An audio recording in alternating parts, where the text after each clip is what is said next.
हरियाणा के मुख्यमंत्री मनोहर लाल ने तमिलनाडु में हेलीकॉप्टर दुर्घटना पर दुख जाहिर किया। उन्होंने कहा कि तमिलनाडु में दुर्भाग्यपूर्ण हेलीकॉप्टर दुर्घटना में सीडीएस जनरल बिपिन रावत, उनकी पत्नी और अन्य सशस्त्र बलों के अधिकारियों के निधन से देश को राष्ट्रीय क्षति हुई। उनके परिवारों के प्रति मेरी संवेदना है।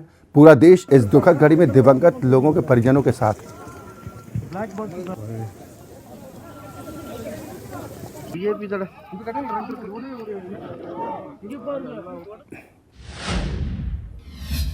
हरियाणा में मंत्रिमंडल विस्तार को लेकर मंगलवार शाम मुख्यमंत्री आवास पर मंथन हुआ था। मुख्यमंत्री मनोहर लाल से कई मंत्रियों ने अलग अलग मुलाकात की और इसके बाद एक बार फिर मंत्रिमंडल में फेरबदल और नए मंत्रियों की नियुक्ति को लेकर अटकलें तेज हो चुकी हैं। मुख्यमंत्री के साथ विधायकों ने भी मुलाकात की। मंत्रियों से फीडबैक लेने के साथ ही मुख्यमंत्री मनोहर लाल ने उनके रिपोर्ट कार्ड को लेकर भी बातचीत की।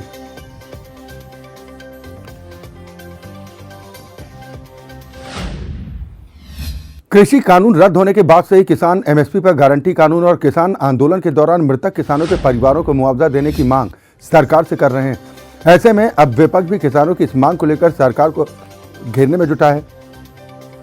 कांग्रेस नेता राहुल गांधी ने मृतक किसानों की सूची के साथ सदन में मुआवजे की मांग उठाई, जिसको लेकर आज हरियाणा के गृह मंत्री अनिल विज ने बातचीत करते हुए राहुल गांधी को बड़ी नसीहत देते हुए कहा कि किसानों और केंद्र सरकार के बीच में बातचीत जारी है और किसी तीसरे को बीच में पड़ने की कोई जरूरत नहीं।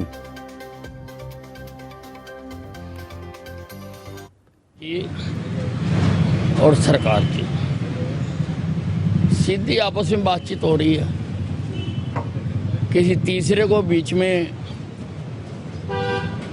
दखल देने की आवश्यकता नहीं। देखिए, मुझे लगता है कि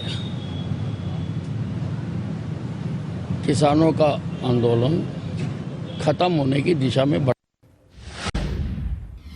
मेडल फैक्ट्री के नाम से देश भर में प्रसिद्ध हरियाणा अब आने वाले वक्त में न केवल रेसलिंग, एथलेटिक्स, मुक्केबाजी से जाना जाएगा, बल्कि शूटिंग में भी हरियाणा का भविष्य अब स्वर्णिम नजर आने लगा है। ऐसा दरअसल हम इसलिए कह रहे हैं क्योंकि हरियाणा के अंबाला में एक विश्वस्तरीय निशानेबाज बड़ी तेजी के साथ उभर रहा है। निशानेबाजी में अपनी प्रतिभा का लोहा मनवा रहे अंबाला के निशानेबाज सरबजोत सिंह ने एक राष्ट्रीय खिताब अपने नाम कर लिया है। 10 मीटर एयर पिस्टल मुकाबले में अंबाला के सरबजोत ने कई बड़े नामी खिलाड़ियों को पछाड़ते हुए शूटिंग की नेशनल चैंपियनशिप में गोल्ड मेडल अपने नाम किया है।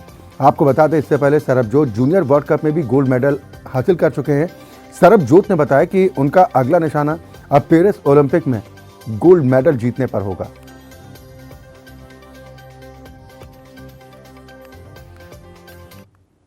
कप है, सीनियर वर्ल्ड कप, उसकी तैयारी चल रही है और सितंबर में एशियन गेम्स है उसकी चाइना में, जो उसकी तैयारी चल रही है। अभी भी सर पड़ी है, मतलब जो 2024 में पेरिस गोल्ड वो चाहिए।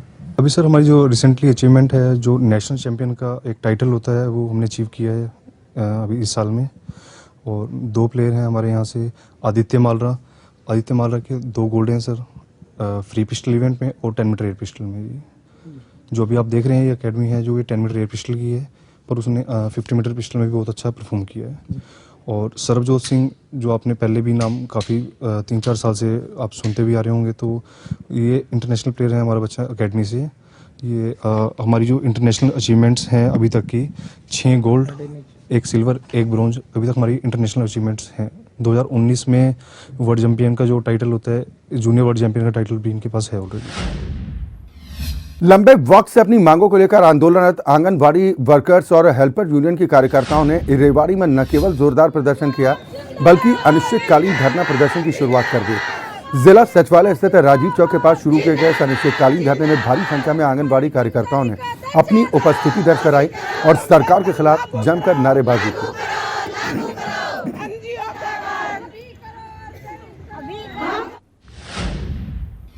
आज पूरे हरियाणा में आंगनबाड़ी वर्कर्स और हेल्पर्स यूनियन की महिलाएं अपने आंगनबाड़ी केंद्रों को बंद करके हड़ताल पर हैं और इसी कड़ी में कैथल के सचिवालय में आंगनबाड़ी वर्कर्स और हेल्पर्स की महिलाएं आंगनबाड़ी सेंटर को ताला लगाकर धरना प्रदर्शन करती दिखाई दी।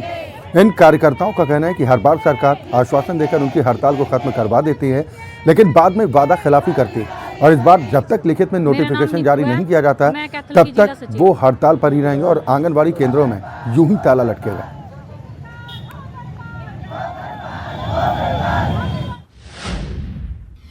महिला सशक्तिकरण और महिला सुरक्षा के प्रति जागरूकता को लेकर महिला पुलिस के साइकिलिस्ट की जागृति यात्रा साइकिल रैली आईजी महिला कॉलेज कैथल में पहुंची। आपको बता दें ये साइकिल रैली 15 नवंबर को हरियाणा डीजीपी एडीजीपी कुशल मार्गदर्शन पंचकुला से हरियाणा के सभी जिलों के लिए चली थी, जिसका आगामी 10 दिसंबर को पंचकुला में समापन होना है। महिला पुलिस की साइकिल रैली निकाली गई है। कैथल में जागृति साइकिल यात्रा महिला पुलिस की साइकिलिस्ट ने ये रैली निकाली है, जो 10 दिसंबर को समाप्त होगी कैथल में।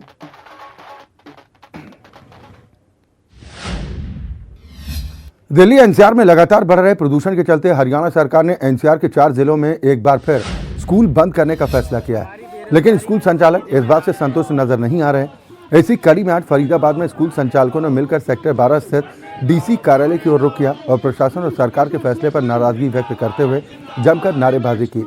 इस दौरान स्कूल संचालकों ने हाथों में तख्ती लेकर स्कूल वापस खोलने के नारे भी लगाए। जो जजपा प्रकोष्ठ के अध्यक्ष भी हैं, सरकार में जजपा की भागीदारी है, मैं उनसे अनुरोध करता हूं कि वो आए।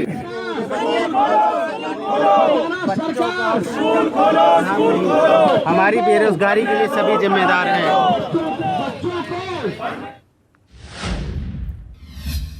कांग्रेस पार्टी की जगह देश में एक मजबूत विकल्प बनने की चाह में अब टीएमसी देश के विभिन्न राज्यों में अपनी टीम खड़ी करने की तैयारी में।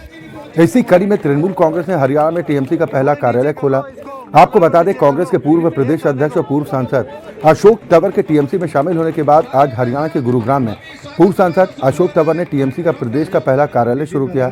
अशोक तंवर का दावा है कि जल्द प्रदेश के सभी जिलों में टीएमसी अपने कार्यालय खोलने जा रही। कार्यालय खोलेंगे हम, उसके बाद हमारा जो ऑर्गेनाइजेशन। यमुना नगर के जगाधरी में मेटल और बर्तन उद्योग में काफी आगे और यही कारण है कि जगाधरी की ज्यादातर फैक्ट्रियां बगैर मापदंडों के अवैध तरीके से भी संचालित हो रही। लेकिन इन दिनों इन फैक्ट्रियों पर मुख्यमंत्री फ्लाइंग की नजर पड़नी शुरू हो चुकी है।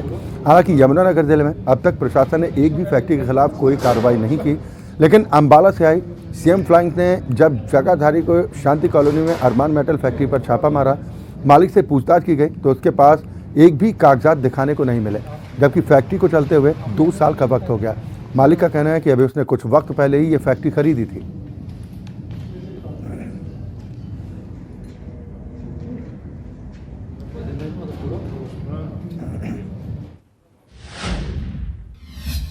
फरीदाबाद के बल्लभगढ़ स्थित नाहर सिंह बस स्टैंड में ड्यूटी सेशन कमरे की हालत बद से बदतर हो चुकी है।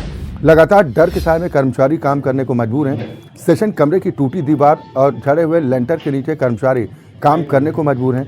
वह अधिकारियों को इस कमरे की खस्ता हालत के बारे में अवगत करवाने के बावजूद भी अधिकारी इस ओर कोई ध्यान नहीं दे रहे, जिसके बाद आखिरकार इन कर्मचारियों ने मीडिया के सामने गुहार लगाई।